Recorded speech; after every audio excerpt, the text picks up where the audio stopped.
Hey guys, my name's Jamie Dawson, and over this week's module, some of the questions for the video that we need to answer are, have we ever recently installed or updated any app, and did we have any problems? I have not recently installed any apps. I've done some updates, but I've never really had any issues with those, so that came pretty easy as far as, it'll let you know when you update, as long as you have internet connection, you're good to go. So I have not had any problems updating. And I have not actually ever created a PDF file. So that was kind of interesting that you click print and then you change it and then you save it to your PDF and then, you obviously you can change the name and stuff. So that was kind of interesting to see how that was done. I have never personally done that. So it was kind of neat to see how all of that worked. I think how they would be useful is definitely you can share the PDF files, get different PDF files that you think are going to be useful to possibly other teachers. Depending on what age of students you teach, would be helpful to share that with them. So I think that's pretty cool. So, and then have we ever used a webcam recorder, uploaded the video to the YouTube? I actually have for quite a few of my classes, especially over my summer semester, my summer courses.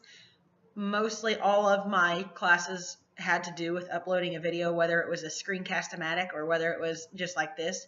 You upload it to YouTube, get your link, and you post it with your assignment. So that's nothing new.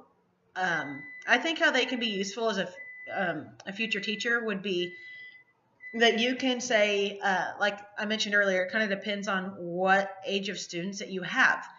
If you have possibly high schoolers, or if you're going to college, or older kids, or whatever the case is, and say they have an email and they missed the notes, they've been out of school, they've been sick, or they've had a family emergency, and they have an email, you can do a video chat kind of like this and then upload it, and they can get on there. Or the Screencast-O-Matic, you can do the same thing. So I think that'd be really neat, and that'd be really, really helpful for those kids that have those kinds of emergencies, or even just having it for yourself. You can look back on it and rewatch it and look at some of the things that maybe you had taught 3 or 4 years ago, and how that worked for you, and how you can intertwine it with what you're doing now. As far as younger students, maybe for something interesting, as a little project, if you're teaching like fourth graders, you make a video and you tell them to watch for the hints, and you drop the hints for the assignment or the project or whatever the case is. I think that would be really neat for them to see too, just so they can kind of get an early start on knowing how this stuff works. So I think that pretty well sums up my questions, and thanks.